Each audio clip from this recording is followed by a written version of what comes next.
Bon, on va s'envoyer du petit... Les survivors, c'est mort à l'acte, ouais, ils sont full copyright et tout. Lui aussi a été bench. Tout le monde se fait bench, ça. Jill est dans les traites. Oh, mais c'est pas la même Jill, là, pour le coup. Là, c'est... Je donne des verres d'eau. Merci, Junior. Merci. En vrai, j'aimerais bien... Parce que j'attends l'accord, parce que j'aime bien avoir les accords et tout quand je... Comment ça s'appelle ? Quand je réacte. Et je vais attendre l'accord de Micode pour pouvoir réact un peu ces différentes vidéos un peu plus anciennes, tu vois. De 3 vidéos que...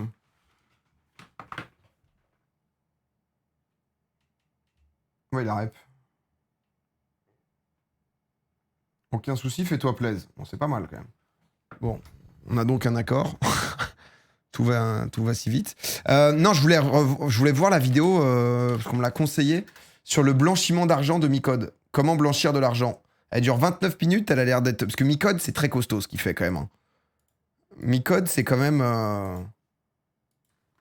Je pense qu'on va s'envoyer ça. On va s'envoyer ça parce que...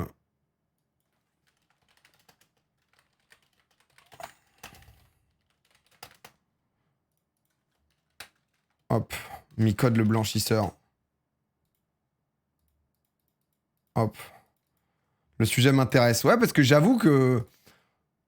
Moi, je suis dans les films de gangsters. Pour moi, tu blanchis de l'argent en achetant des laveries. Et tu te fais payer au black. Je sais pas. On va voir. Écoutez, on va se mettre ça tout de suite. React. Boum, boum. Wow. Oh, Micode, il va nous bosser. Hein. C'est un record en Europe. En Espagne, la police a annoncé la saisie de 25 millions d'euros en liquide contre le plus important réseau de blanchiment de fonds en Europe. Putain, ça blanchit à balles encore. Les pirates, les trafiquants de drogue... Si vous connaissez pas, hein, bien sûr, Micode, c'est quand même le nec plus ultra de plein de choses. Chaque fois, il fait des vidéos qui sont absolument passionnantes. Celle-là, ça fait un peu plus de 2 mois qu'elle est sortie. Elle est sortie fin juillet, donc... Tous les criminels partagent un sujet de préoccupation. Ils doivent dissimuler l'origine illicite de leur argent. Sa vidéo à l'arnaque au SMS, elle est incroyable celle-là. On a généralement une vague idée de comment ça se passe, mais est-ce que ça correspond à la réalité? Pour vérifier ça, on a épluché des livres d'experts, déniché des dossiers d'instruction du FBI et monitoré des dizaines de forums sur Telegram, et on a découvert des méthodes qui... Attendez, on va mettre la vidéo de Micode. Pour ceux qui ne l'ont pas vu, vous pouvez bien sûr vous abonner à Micode, lancer la vidéo aussi à côté. Chaque fois, c'est vrai que... Oui, non, mais attendez, parce que... Attendez, celle-là plutôt, c'est mieux. Qu'est-ce qu'il y a, mon chat? Tu veux blanchir de l'argent? Dans les croquettes? Frôle le génie. Ça commence avec des combines artisanales comme des faux gains au PMU ou des chaînes de kebab. Puis il y a l'utilisation de marchés parallèles comme les casinos ou les cryptos. Et ça finit par des réseaux complexes de milliers de sociétés fictives conçues par des experts sortis d'Harvard. Laissez-moi vous présenter l'iceberg du blanchiment d'argent. Alors, je trouve très très fort Micode. Ça fait longtemps que je le suis, on se connaît et tout. À chaque fois, il fait des... Dès que tu regardes une de ses vidéos, c'est incroyable. Blanchiment élémentaire. Si vous êtes une petite frappe de l'arnaque au SMS et que vous obtenez des virements frauduleux, il y a une première question qui se pose. Vous ne pouvez pas envoyer l'argent directement sur votre compte perso, sauf si vous voulez que la police sonne chez vous. Alors, à qui l'envoyer? Pour répondre à cette question, ce qui nous a paru le plus évident, c'est d'aller voir à un endroit qu'on connaît bien, les boucles Telegram des cybercriminels. Dans ces conversations, on a notamment trouvé des e-books qui sont de véritables manuels du blanchiment. En général, ils s'accordent sur une stratégie qui permettrait d'ouvrir des comptes en banque sans jamais utiliser son vrai nom, le vol d'identité. La première étape, c'est de récupérer des photos de pièces d'identité. C'est beaucoup plus simple qu'on pourrait le penser. Ils vont par exemple mettre une annonce de location d'appartement sur Le Bon Coin et ensuite exiger... Dès que tu recherches des apparts, j'ai l'impression que forcément tu te retrouves avec des demandes de crédit, de machin et tout, parce qu'on a volé toutes tes trucs d'identité. C'est d'ailleurs pour ça qu'il faut toujours mettre un filigrane sur ces documents. Si vous voulez ouvrir un compte dans une banque traditionnelle, une pièce d'identité volée, ça va pas suffire. Les banques appliquent désormais ce qu'on appelle le Know Your Customer, des contrôles toujours plus stricts qui exigent par exemple que vous vous preniez en vidéo avec votre webcam. Ça, ça paraît difficile à contourner. Sauf que il y a des petits malins qui ont examiné à la loupe les protocoles de toutes les néobanques et ils ont trouvé des failles. Ce guide, par exemple, détaille toute une méthode pour tromper Lydia. Vous chargez la pièce Lydia, en d'identité même temps, volée c'est- et un selfie que vous aurez Il y a aussi trop de demandé à partout. votre victime sur Le Bon Coin. Et ensuite, vous êtes censé vous filmer. Mais au lieu de le faire, vous allez contacter le service client et dire que votre caméra est cassée. Et là, visiblement, ils vont vous dire « Ok, à la place, vous nous envoyez un justificatif de domicile. » Vraiment le truc le plus facile à trafiquer. C'est toujours le petit Ils changent tuto. le nom et l'adresse sur une facture et c'est banco. C'est les petits tutos, Bon, tu sais, genre. naturellement, si on vous ça, parle ça de cette régale. technique, c'est qu'elle ne fonctionne plus. Mais Ah. vous voyez l'idée. On va surtout apprendre plein de trucs sur la finance. Et démystifier la finance, c'est exactement l'objectif de notre partenaire du jour. Oh, il est Trade grand, il est Republic. Trade grand. Republic, c'est une banque qui est en train de tout exploser en ce moment. Il est avec grand, une ça achète recette des ETF. Boum boum, ça fait du petit DCA. Ça, c'est beau, ça. Ça, c'est Personne. très très Une autre beau. bulle. Leur pari, c'est de pousser naturellement les gens à investir un peu d'argent sans frais. Leur nouvelle carte l'éducation financière, 3,75% d'investissement. d'intérêt par Ça an. baisse, à un C'est moment, une ils avaient donnée. 4%, Puisque ça rendait baisse au fur et à autant mesure. d'entre vous perplexes, j'ai décidé d'en parler. C'est Elle bien, revient Trade à nos Republic. manières, un virement état. Les banques, en fait, vous pouvez pas laisser l'argent dormir dessus parce que dans les heures qui suivent, les banques vont Un peu des deux, communiquer Katsu, un entre peu des elles deux, tu et le connais. compte va être gelé. Donc, les scammers anticipent en se procurant des cartes de crédit pour retirer du cash le plus vite possible. Bien sûr, ils la font pas livrer chez eux, mais à l'adresse d'un appartement ou d'une maison inhabitée. Par exemple, ils identifient un bien sur le site d'une agence. Un petit coup d'osine immobilière et derrière. Ils vont mettre leur nom sur la boîte aux lettres. Ensuite, pour ouvrir cette boîte, ils font comme tous les postiers et les livreurs, ils achètent une clé passe-partout à 15 balles. Si on se projette un Putain, peu... mais on Micode, peut ce qui est bien, c'est que c'est s'imaginer- toujours les tutos. C'est quand même. T'as l'intégralité où t'apprends tout. Il était venu sur Popcorn. À chaque fois qu'il vient, il est pas passé beaucoup sur Popcorn. Il a dû passer 2-3 fois. La fois, il nous parlait des trucs des scams et tout. Tu vois, t'as des scams obvious où t'as que tes grands-parents qui en prennent. T'en as d'autres où c'est quand même un peu Qu'avec plus cette poussé, méthode, quoi. il est possible d'engranger chaque mois entre 2 Bienvenue et notre 3 saut. 000 euros en cash. Et ce qui est bien avec les espèces, c'est que c'est intraçable. Si vous jouez profil bas et que vous vous contentez de l'écouler dans la vie de tous les jours, a priori, personne ne va vous poser de questions. En revanche, si votre chiffre d'affaires décolle, vous allez avoir un problème. Les piles de cash vont s'accumuler sous votre lit. Et si la mauvaise personne tombe dessus, ça va chauffer. Alors, vous pourriez être tenté d'enterrer tout ça au fond du jardin pour préparer votre retraite aux Bahamas. Encore C'est une notamment cote la sur Popcorn, stratégie ah ouais. qu'a adopté Pablo Escobar, le patron milliardaire du cartel de Medellín. Pour dissimuler ses Et- milliards, il avait demandé à des sous-fifres d'enterrer des sacs de cash aux 4 coins de la Colombie. Mais quand ces derniers revenaient, Pablo les faisait pointer leur cash sur une carte et ensuite... Comme ça, il était le seul à savoir où se trouvaient tous ses trésors.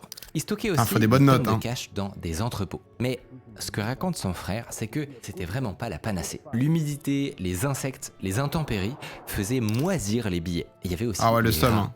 qui, à eux seuls, grignotaient 10% des dépôts. Donc, stocker du cash, ça paraît pas si malin. Une meilleure idée, ce serait d'injecter discrètement cet argent sur vos comptes bancaires. Comme ça, vous pourriez épargner et faire des achats plus intéressants. Mais attention, les banques surveillent très attentivement les dépôts en cash. Très vite, elles vont vous demander un justificatif qui prouve l'origine des fonds, comme par exemple un certificat de vente d'un bijou. Et si elles ont le moindre doute, elles vont Ça remonte. remplir une déclaration de soupçon, une note directement transmise à l'Agence française anti-blanchiment. Tracfine. Pour contrer ça, les criminels ont adopté une autre technique popularisée par Pablo Escobar, le schtroumpfage. Ça consiste Eh ben. à fractionner une somme importante en de multiples versements sur de nombreux comptes pour passer Cousin Hubert qui en se dessous régale. des écrans radars, comme des petits schtroumpfs. Typiquement, les dealers utiliseraient leur famille élargie pour ouvrir des centaines de comptes. Mais ça, est-ce que ça peut marcher longtemps? Selon le juge chiant d'instruction, à les gérer parents après. de Farid ont une capacité d'épargne très forte, sans rapport avec leur train de vie. D'ailleurs, entre 2006 et 2010, les revenus déclarés les rendaient souvent non imposables. Aujourd'hui, les banques s'appuient sur des logiciels très performants pour identifier des patterns de schtroumpfage. En réalité, si vous voulez déposer de grosses sommes sans éveiller les soupçons, il n'y a qu'une solution. Il faut pouvoir justifier son origine. Ce qui est compliqué, c'est que c'est de l'argent volé. Ah, il va nous Donc, dire vous pouvez comment. pas dire la vérité. Mais il existe des techniques ingénieuses pour tromper les banques. Comme par exemple les faux gains au jeu. C'était notamment la méthode préférée du dernier parrain français, Francis Le Mais tu dis quoi que t'as gagné au Vous cash? passez votre journée au PMU et quand il y a un champion qui remporte un gain, vous lui proposez de racheter son ticket moyennant une petite commission. Quand vous retirez votre gain sur la borne de paiement, vous allez obtenir un magnifique tampon de la Française des Jeux. Ah, le mec a gagné 75, tu lui files 100. Et du coup, au moins, tu 2017, peux. on a découvert qu'une bande criminelle avait Putain, poussé ok, cette d'accord. stratégie à un niveau industriel. Ils avaient créé un réseau d'une centaine de complices, tous installés dans des PMU, et ils rachetaient les tickets gagnants à l'appel. Bon, par contre, ils envoyaient tous les tickets dans un seul bar tabac à Aulnay-sous-Bois pour être encaissés. En gros, chaque semaine, Ah, on dommage. assistait dans ce PMU à des gains de plusieurs milliers d'euros. Autant vous dire que ça a fini par se voir. Une autre combine encore plus efficace, c'est Comment celui qui a gagné justifie? Bah, c'est un one shot souvent. Le mec qui a gagné 120 balles, il a pas besoin de les la justifier, tu vois. fausse vente aux enchères. Disons que vous voulez déposer à la banque 10 fois plus d'argent, par exemple 90 000 balles. D'abord, vous allez mettre aux enchères un objet d'art, un masque aborigène. Ensuite, un complice va participer à la vente et surenchérir jusqu'à proposer un prix démesuré sur lequel personne ne peut s'aligner. Déduction faite des frais du commissaire-priseur et de la commission du complice, vous pouvez désormais justifier un dépôt de 90 000 euros. Et bien sûr, votre masque aborigène, il reste à la maison. Selon certains Pas experts, mal, après, tu le t'es fait marché de allumer l'art par le contemporain commissaire-priseur, serait mais. surévalué de 20% juste à cause du blanchiment. Et si on regarde un peu Ah ouais. les ventes de ces dernières années de près, À Drouot. il y en a qui sont quand même très très bizarres. En 2014, un tableau de Bilal estimé 80 000 euros est vendu 158 000. Pire encore, en 2005, un propriétaire mystérieux propose à la vente le baiser de l'hôtel de ville. Estimé à 20 000 euros, il est vendu le lendemain 184 960 Ah, tout de même. euros. Un peu bizarre quand même. C'est des techniques qui Gros fonctionnent, kiff, quoi. mais attention, les criminels ne doivent pas en abuser. Parce que s'ils déposent des grosses sommes alors que officiellement ils ont peu de revenus, il y a un autre acteur qui va se poser des questions, c'est les impôts. Bah On ouais, a comment? déjà commencé à faire tourner un certain nombre d'algorithmes sur les particuliers, notamment sur effectivement des La manière de parler. entre guillemets anomalies de train de vie. Oui, Ils doivent tout à fait, absolument en donner effet. l'impression que Il est cet vrai argent est gagné de manière légitime. Et pour faire ça, il existe en fait une méthode diabolique, c'est de créer des entreprises de façade. Des coiffeurs, Oh, épiciers, les façades dans les, les entreprises des dans les dizaines entreprises. de petits commerces les uns à côté des autres, sur une même rue, fermés, en pleine journée. Aucun client. Vous avez une épicerie, enfin 2 épiceries, un salon bar à chicha qui voisine avec de la grillade à emporter. On a encore des Ah, y a tacos, full resto, là. tout est fermé. Ils se sont dit quand même, on va foutre un coiffeur parce que ça fait beaucoup, là. Faut varier. Voilà. Et c'est là où on commence à avoir un certain soupçon d'argent sale et de blanchiment. Vous ouvrez un commerce qui brasse du liquide et dans votre chiffre d'affaires mensuel, vous intégrez discrètement votre argent sale. Dans le fond, vous n'avez même pas besoin de créer une activité rentable. Mais si vous voulez gérer votre business comme un homme d'affaires, vous allez devoir tenir ce qu'on appelle une double comptabilité.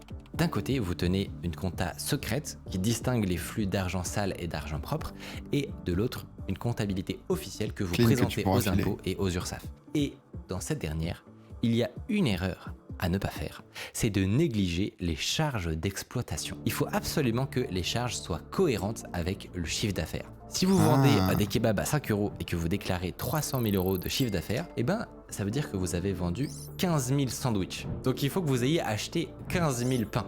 Il faut que ça soit logique dans la comptabilité, Avec tout ça, quoi, comme les mecs vous vont les n'avez chercher. pas encore de scrupules, vous vous retrouvez à la tête d'une vraie PME criminelle. Petit à petit, vous allez pouvoir acheter des restaurants, des entreprises du BTP, des supermarchés, tout un réseau de commerce qui vous permet de blanchir toujours plus d'espèces. Mais si vos revenus continuent d'augmenter, il y a un moment où les méthodes traditionnelles ne vont plus suffire. Oh, c'est quoi le Il niveau va dessus? falloir passer au montage financier. Ah.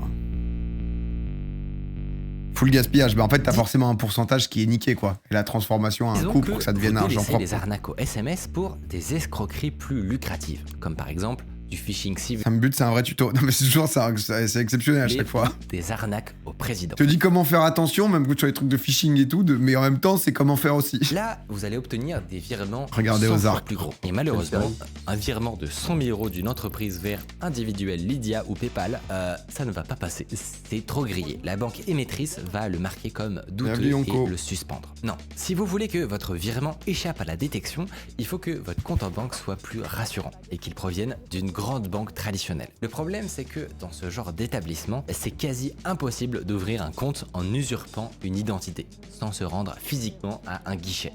Alors, comment faire? Eh bah, il existe une alternative qui Encore consiste une à recruter une mule financière. Une mule, c'est quelqu'un qui va prêter son compte pour faire transiter de l'argent. Ah, c'est du Marco Moumou, là.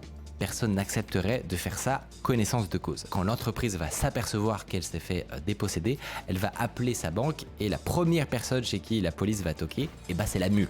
Elle risque l'interdit bancaire, 375 000 € d'amende et 5 ans de prison. Donc les criminels ne sont pas fous et ne jouent pas carte sur table. Ils utilisent de la manipulation.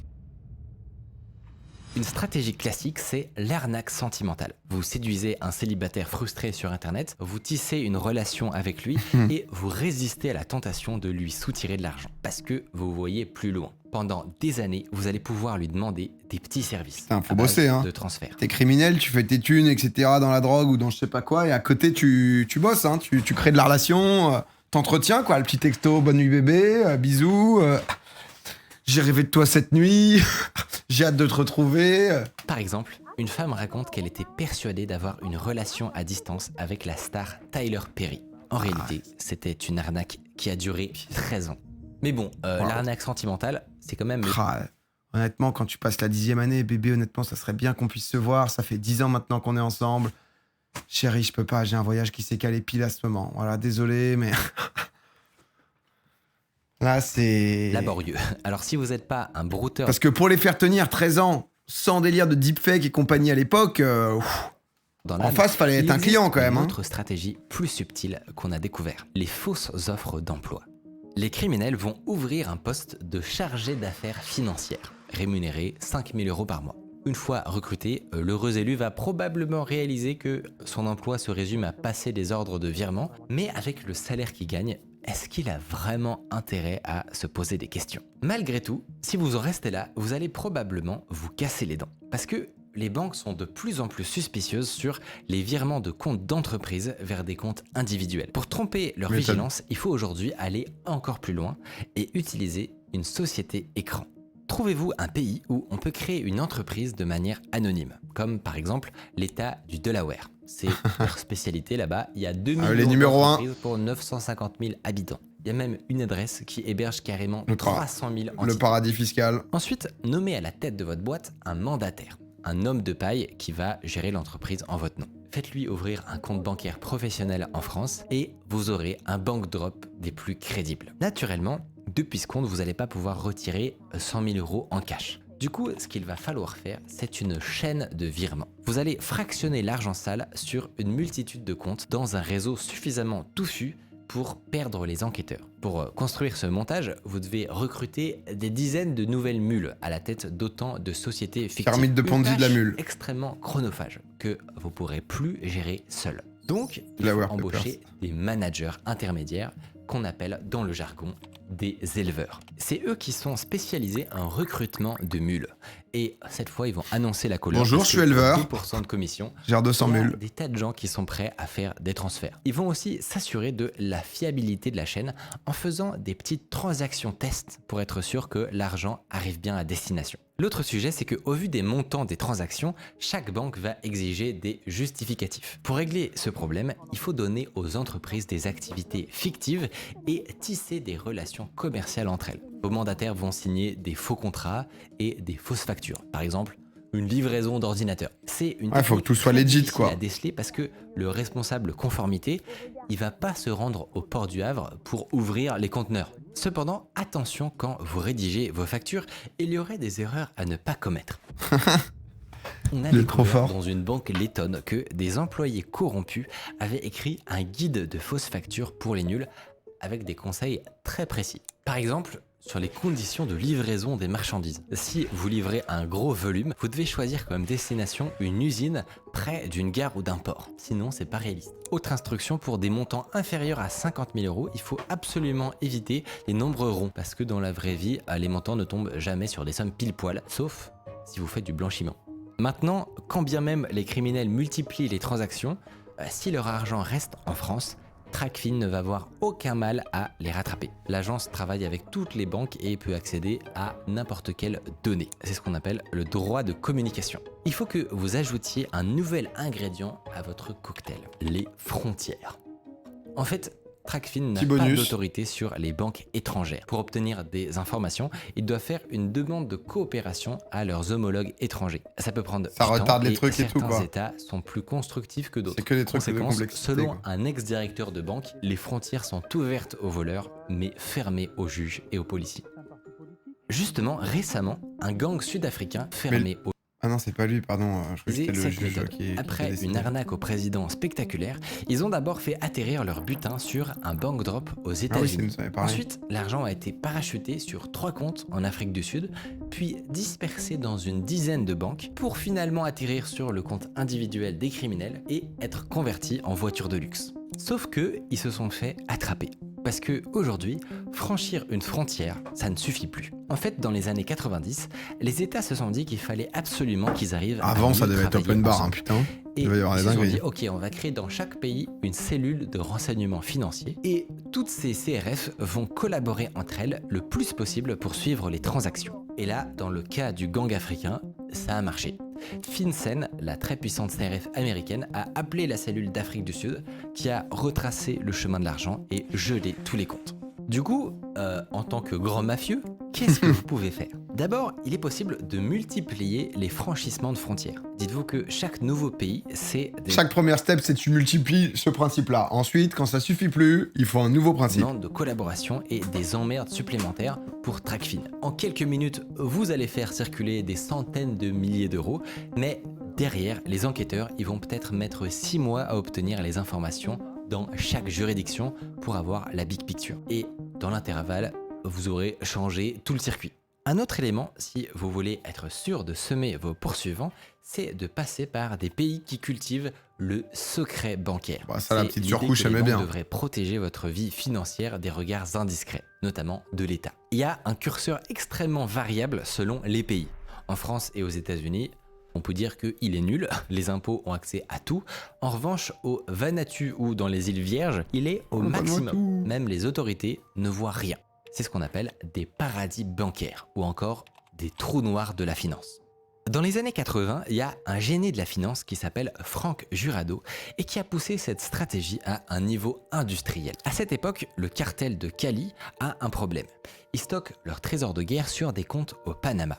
Mais l'argent n'est pas protégé. Au moindre soupçon, les États-Unis vont pouvoir faire pression sur le petit voisin pour enquêter et geler les comptes. Mais le cartel a réussi à recruter un brillant économiste colombien diplômé de Harvard, Frank Jurado. Rémunéré 1000 $ par jour, il va imaginer pour eux un montage ultra sophistiqué, dont il décrit tous les rouages dans un mémoire de 20 pages. Il crée un processus en 5 étapes qui passe par des pays différents et des paradis bancaires, et qui vise à ajouter à chaque fois une nouvelle couche d'obfuscation. C'est ce qu'on appelle la classification de Jurado. Ah ouais, il en a Pendant mis son nom, 3 carrément. ans, l'argent va transiter du Panama 1000 balles par jour, par contre, vu les sommes qui se faisaient, les cartels et tout. vers 16 ils auraient pu le pays, régal. 68 banques et 115 comptes. Jurado fait ce qu'on appelle une cavalerie. Il a dû leur faire gagner 10 multiplie les milliards. transactions inférieures à 100 000 euros pour que les millions atterrissent finalement dans une poignée de sociétés écrans en Europe. Son C'est un idée, simple que consultant. toutes ces sociétés C'est pas rien, non, bien sûr, mais je pense qu'il leur a fait gagner. Enfin, je sais plus c'était quoi les sommes de combien se faisait 365 000 l'année. Ouais, c'est vrai.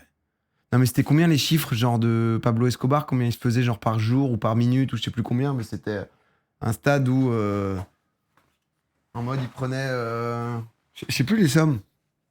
1000 par jour en Colombie, c'est énorme. Non, mais c'est à l'époque, maintenant, toujours, hein, mais. investissent ensuite en Colombie dans des activités propices au blanchiment. Mais pendant que l'argent transite entre la phase 3 et 4, entre Monaco et la Suisse, il se passe 25 un événement balles. inattendu. Sa banque à Monaco fait faillite. Les comptes 60 millions par jour. Après, il n'y avait pas que lui à payer. Non, c'est vrai.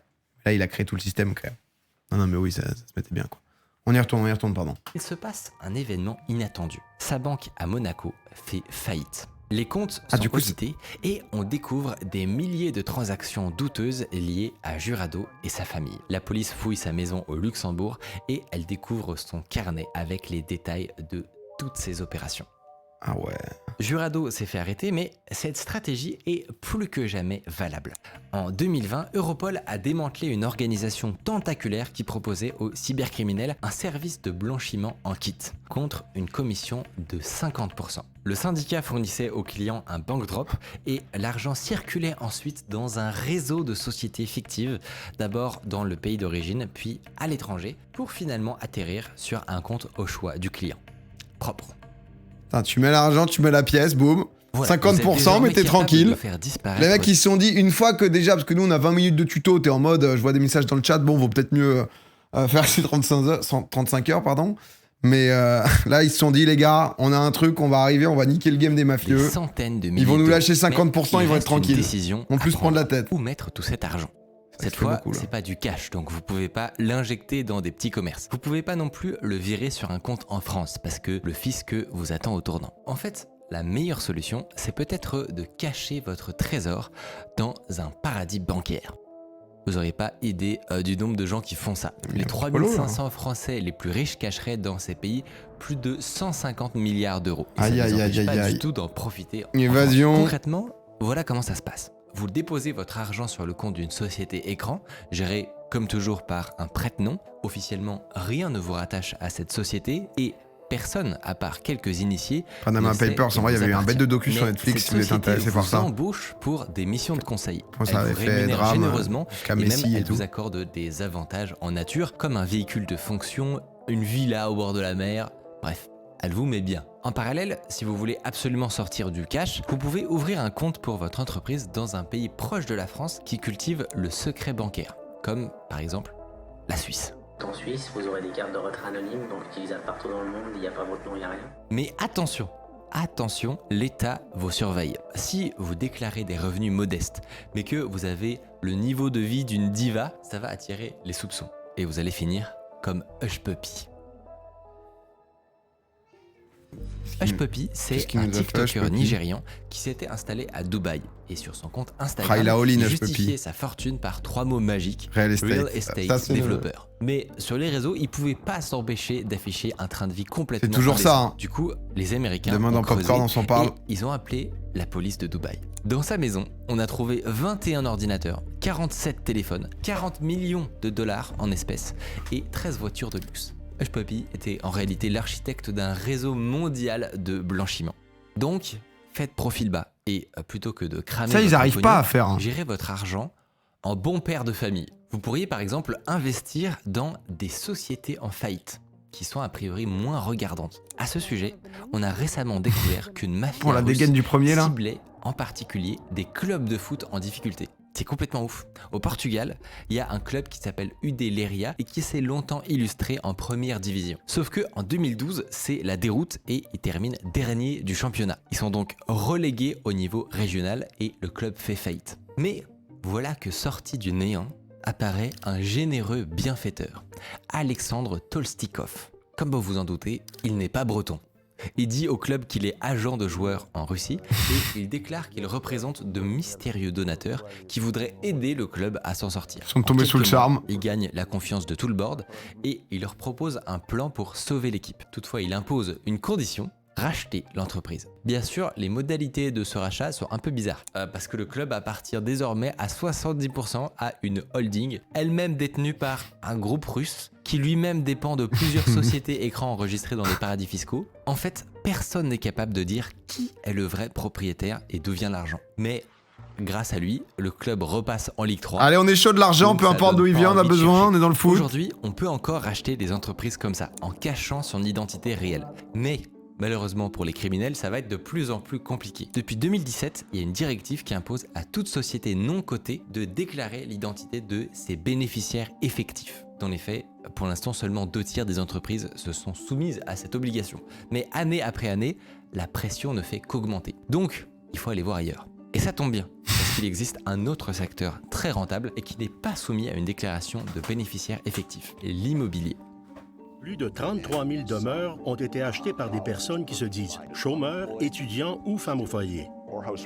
Ce sont probablement des prête-noms. 11% des parcelles en France n'ont pas de propriétaire connu. C'est un secteur tellement opaque que tous les criminels l'ont intégré à leur portefeuille d'investissement. Mais ça n'est pas le plus intéressant en réalité, puisque l'immobilier pourrait résoudre votre principal problème. Aujourd'hui, vous ne pouvez pas utiliser votre argent comme vous l'entendez. Vous vous faites prêter une villa, vous investissez en sous-main dans des entreprises, mais quoi que vous fassiez, vous devez toujours respecter la règle numéro 1. Votre train de vie doit être cohérent avec vos revenus déclarés. Le non-respect de ce principe a mis KO les 3 derniers criminels dont on a parlé. C'est le talon d'Achille de tous les blanchisseurs. Ah, les mecs, ils n'y arrivent pas, ils vivent dans une vie déconnectée. C'est souvent grâce à l'immobilier. Si vous vous y prenez bien, vous allez enfin pouvoir faire croire à l'État que vous vous êtes enrichi par des moyens légaux et que votre fortune est réglo. Pour y arriver, il y a une méthode qui a été popularisée par un certain Meyer Lansky. Lansky, c'était le conseiller financier de la Cosa Nostra, la mafia italienne aux États-Unis. Voilà. Il avait été traumatisé par la chute d'Al Capone, réputé intouchable et qui s'était finalement fait condamner pour fraude fiscale. Lansky veut pas faire la même erreur. Alors il commence par dissimuler l'argent de la mafia en Suisse. Et ensuite, il élabore avec un banquier un système ingénieux pour pouvoir librement utiliser cet argent aux États-Unis. Ce système, ça s'appelle le prêt adossé. D'abord, Lansky demande à la banque suisse s'il peut souscrire un prêt de 5 millions de dollars. Pour obtenir un tel prêt, on doit généralement montrer à la banque qu'on est solvable. Mais Lansky n'a pas besoin de faire ça. Il va simplement déposer à la banque en garantie la même somme. Il dépose 5 millions de dollars pour obtenir 5 millions.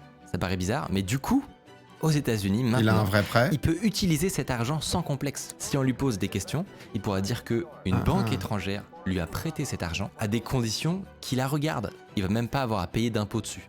Et avec ses prêts adossés, il va construire une ville de casino dans le désert. J'ai nommé Las Vegas. Putain. On remercie les Suisses pour Las Vegas.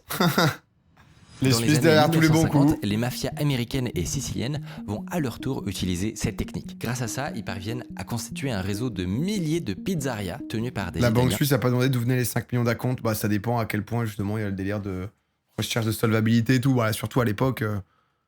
Tu vois, ça c'est quand? Ça c'est année. Et qui leur permet ça de remonte, c'est après Prohibition, Al Capone et tout. sur tout le marché américain. C'est ce qu'on a appelé la Pizza Connection. Encore aujourd'hui, le prêt adossé est très populaire, en particulier chez les politiciens véreux. Je n'ai jamais eu de compte à l'étranger, ni maintenant, ni avant. J'ai commencé la politique avec ma femme. Nous étions riches. Ça vieillit toujours bien, ça. Patrick Balkany, Jérôme Cahuzac, Thomas Fabius, ils auraient tous fait des prêts adossés. Mais vous pourriez peut-être taper encore plus fort. Si vous êtes pressé et que vous avez de l'argent liquide à blanchir, il est possible de combiner cette méthode avec une autre technique repérée par TracFin et apparemment très utilisée par les mafieux russes sur la Côte d'Azur. La fausse spéculation immobilière. Ça, c'est incroyable. Ce qu'ils commencent par faire, c'est qu'ils achètent un immeuble à un vendeur complice. Officiellement, ils le prennent à 50% de sa valeur. Disons à 1 million. Et du coup, c'est genre, ils ont fait une bête de plus-value. Sous la table, ils complètent avec du cash. Ensuite, ils vont faire des travaux. Et après quelques temps, ils revendent l'immeuble. Mais cette fois, ils ne l'évaluent pas à 1 million. Comme ils ont fait des travaux, ils estiment que le bien a pris de la valeur et ils le vendent à 2 millions. Sur le papier, ils ont fait une plus-value à la sueur de leur front et blanchi 1 million en cash. Bravo! Grâce à ces affaires, vous êtes désormais un self-made man, admiré par tous. Mais pour autant, est-ce que vous arrivez à dormir la nuit? Votre circuit de blanchiment a beau être robuste... C'est un tuto. Mais non, Soso dans le chat qui vient avec son carnet, qui est là, tranquille. Alors... Fait par un défaut, il repose entièrement sur le système bancaire. Ce qui veut dire que, ultimement, il est traçable. En y réfléchissant un peu, il suffirait d'un sursaut de réactivité des banques ou de la pression des Américains sur un paradis bancaire pour que tout votre joli montage s'effondre. Il est donc temps de quitter les schémas traditionnels pour des techniques plus obscures. De la monnaie parallèle. Si vous cherchez une alternative à la chaîne de virement, il existe une première méthode très difficile à détecter qui s'appelle le blanchiment par le commerce. Il n'y a pas très longtemps, la police irlandaise a démantelé un gang d'arnaqueurs au SMS qui utilisait cette stratégie pour exfiltrer des millions au Nigeria. En gros, voilà comment ça se présentait. Ils achetaient en ligne tout un tas de produits, de l'alcool, des vêtements, des ordinateurs, et ils se faisaient livrer tout ça au Nigeria. Et parfois en quantité énorme, genre 1,7 million d'euros de médicaments. Tout ce qui comptait, c'est que ça prenne pas trop de place et que ça se revende facilement. C'est un moyen hyper simple de faire une transaction de valeur entre deux pays sans passer par le système bancaire. Mais cette méthode a malgré tout un défaut. Elle implique une logistique Bah de ouais. dingue. Il faut gérer l'arrivage de tonnes de marchandises. Nigeria, la tu dois faire distribution tourner le dans truc, des quoi. dizaines de magasins. En réalité, il existe une autre approche plus simple et plus moderne. Ce sont les monnaies parallèles. Est-ce que vous avez Plutôt, déjà enfin. entendu parler de Roblox? Roblox, c'est Mais un non. jeu vidéo pour enfants. Une sorte de grand... Jure, il y a des mecs qui se la mettent sous Riot Points, là, la mafia. Ça me semblait bizarre, hein, le skin d'Harry. À 500 balles, c'est vrai que bon, c'était louche. Hein.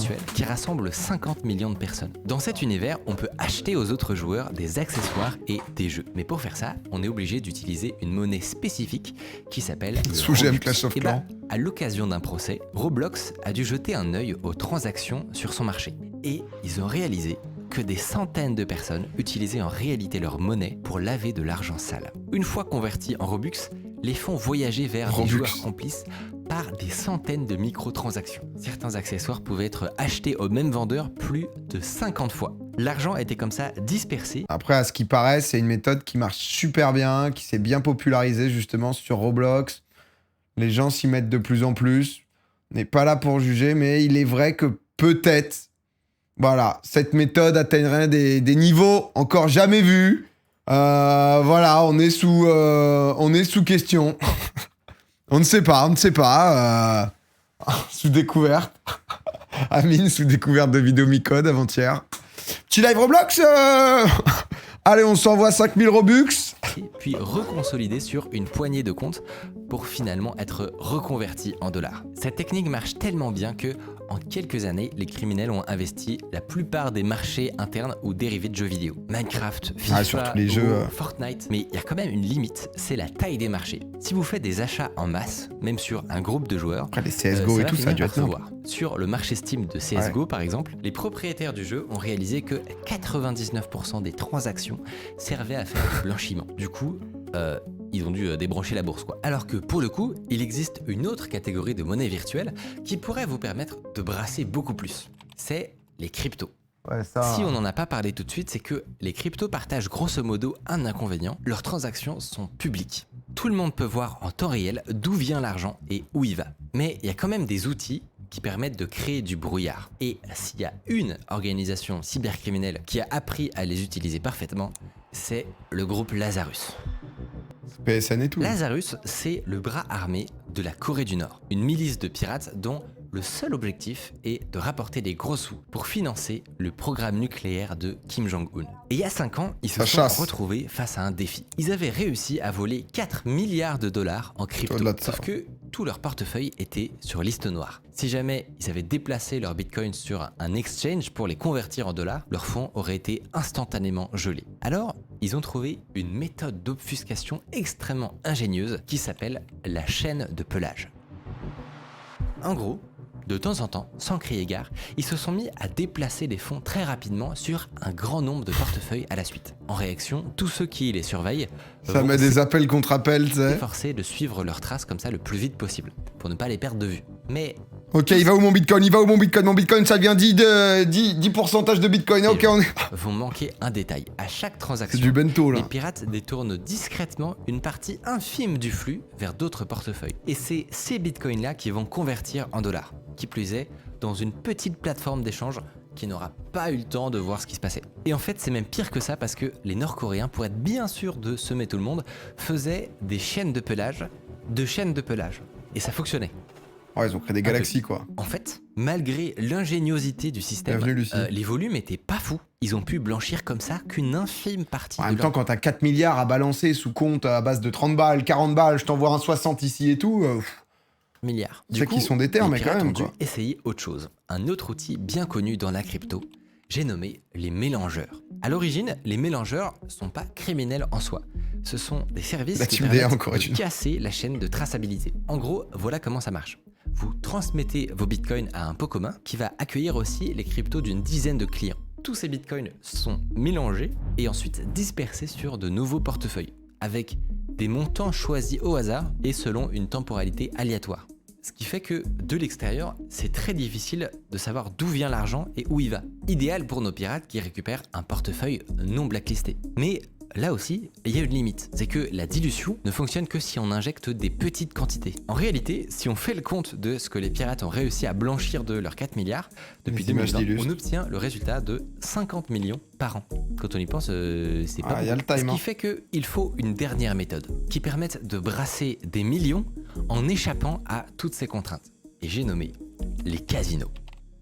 Les Nord-Coréens l'ont aussi pratiqué brillamment. En 2018, ils parviennent à dérober 81 millions à la Banque centrale du Bangladesh. Et pour faire disparaître cet argent, ils décident d'utiliser des casinos aux Philippines. Le plan est simple. D'abord, convertir l'argent en jetons, ensuite jouer sur des tables et finalement échanger les gains contre de la monnaie sur des comptes de joueurs conclus ou en espèces directement. On peut se dire, est-ce qu'ils risquent pas de tout perdre au jeu? Un expert raconte que dans des casinos marocains, il y a par exemple des joueurs qui misent sur les 37 cases de la roulette. Ils perdent beaucoup, mais tu es sûr de transformer précisément leur rendement. De leur côté, les pirates nord-coréens font encore mieux que ça. Ils vont jouer à un jeu qui s'appelle le baccarat. Ça ressemble au blackjack et si c'est joué d'une manière très précise, il permet de minimiser les pertes à 10%.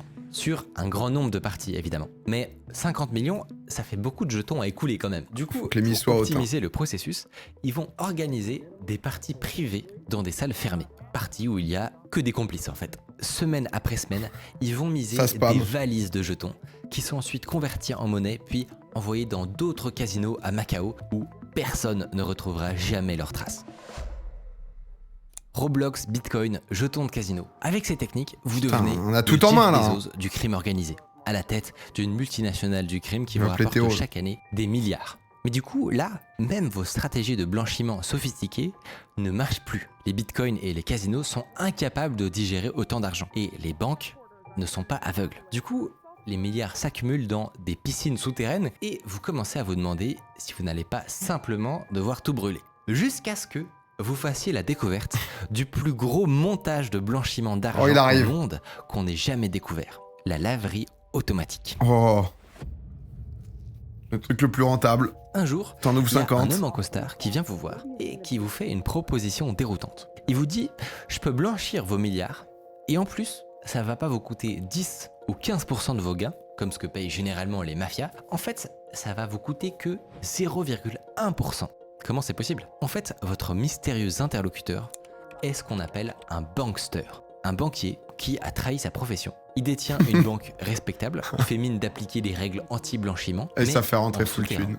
Il travaille pour le crime. On pourrait penser que ce genre de comportement n'arrive que dans des petites banques régionales, mais en fait, pas du tout. Dans les années 2010, on a découvert qu'une banque de rang mondial était de mèche avec des cartels mexicains. Les cartels récoltaient 50 milliards de dollars en espèces chaque année et tout le monde se demandait comment ils parvenaient à les placer si facilement dans le système bancaire. Et ben en fait, ils étaient de mèche avec HSBC.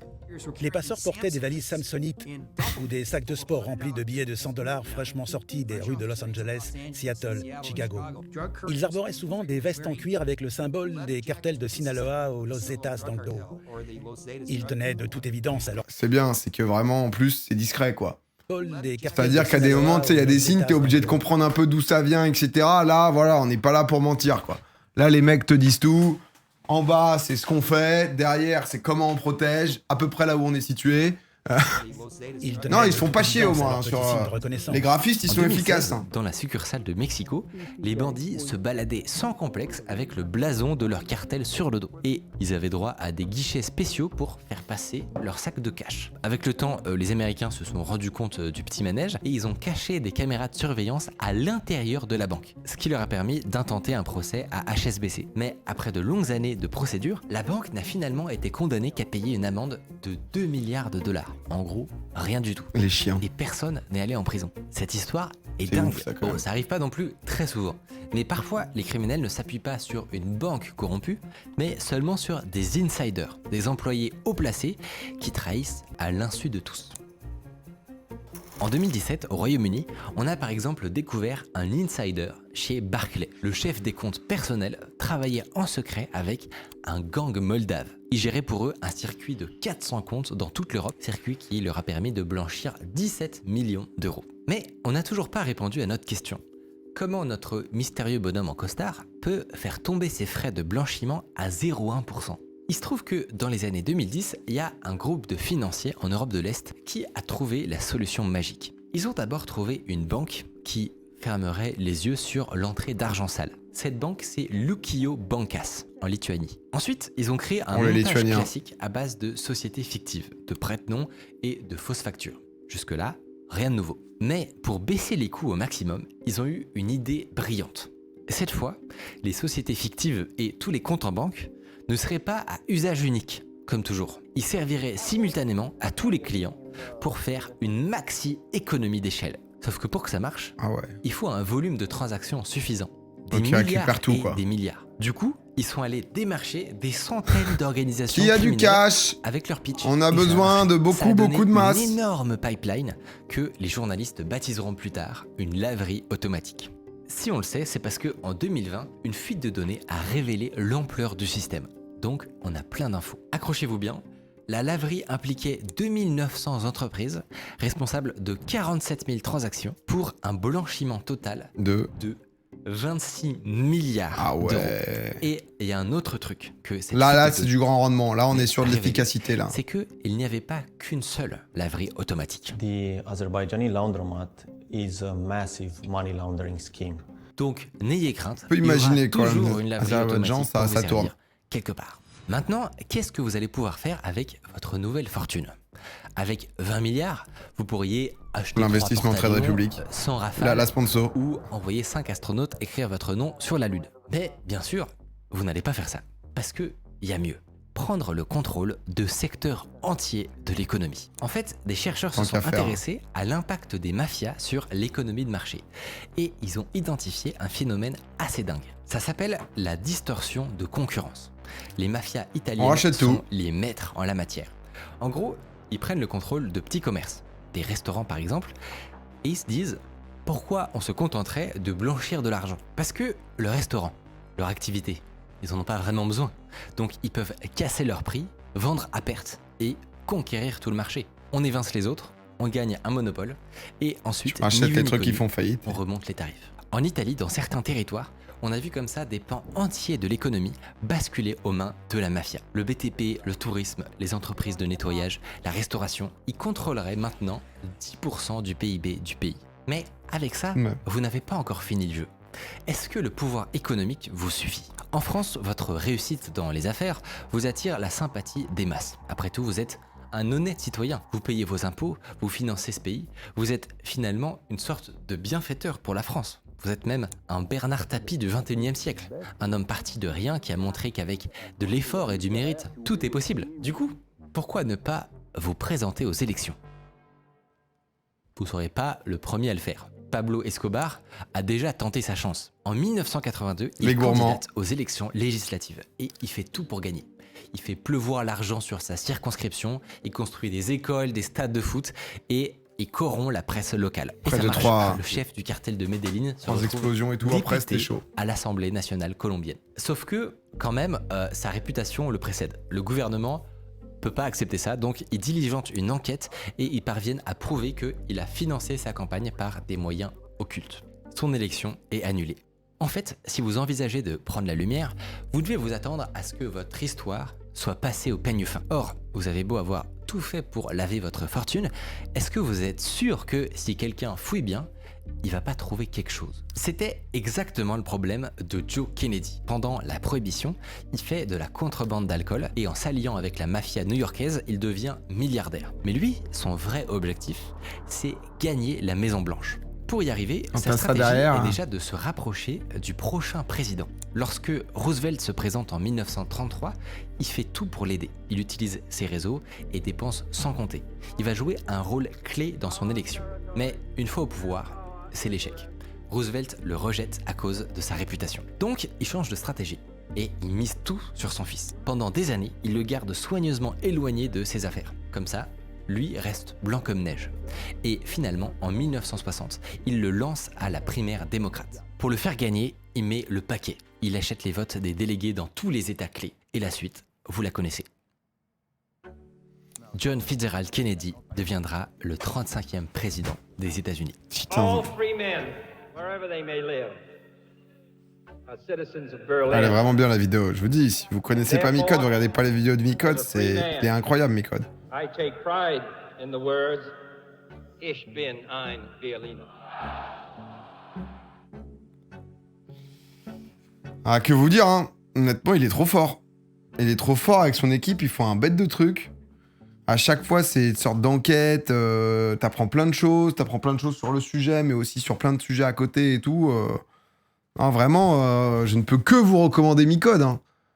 C'est 1,38 million d'abonnés. On sait tout maintenant. On sait tout. Mais la vidéo suggérée. Ouais, mais il l'a sorti il y a 2 semaines. J'essaye de... En fait, quand je fais du React, on se met un peu d'accord, notamment avec Micode, avec les créateurs et tout, pour que la vidéo ait déjà fait, tu vois, entre guillemets, des vues, qui ait déjà fait un peu sa vie quand je la React, pour que ça soit découvert à un autre public qui l'aurait potentiellement pas vu. Mais si vous voulez, vous pouvez aller voir sa dernière vidéo, avec grand plaisir. Mais allez, merci Micode, je fais tout au black maintenant. Même ses streams sont géniaux. Ouais, ce qu'il fait avec Underscore et tout, c'est un mec brillant, vraiment Micode, donc je ne peux que vous le recommander. Voilà. Il a une belle voix. Non, mais il est super intelligent, il explique bien. Enfin, il y a tout. Hein. Blanchiment de Xerath. Non, mais en vrai, c'est des sujets qui sont passionnants. J'avoue que c'est difficile parfois de savoir comment c'est fait et tout. C'est vrai que Panama Papers, je crois que c'était sur Netflix, non? Ça me dit un truc, j'ai regardé un gros, il avait fait un gros docu. Merde, je suis pas connecté là. Tout.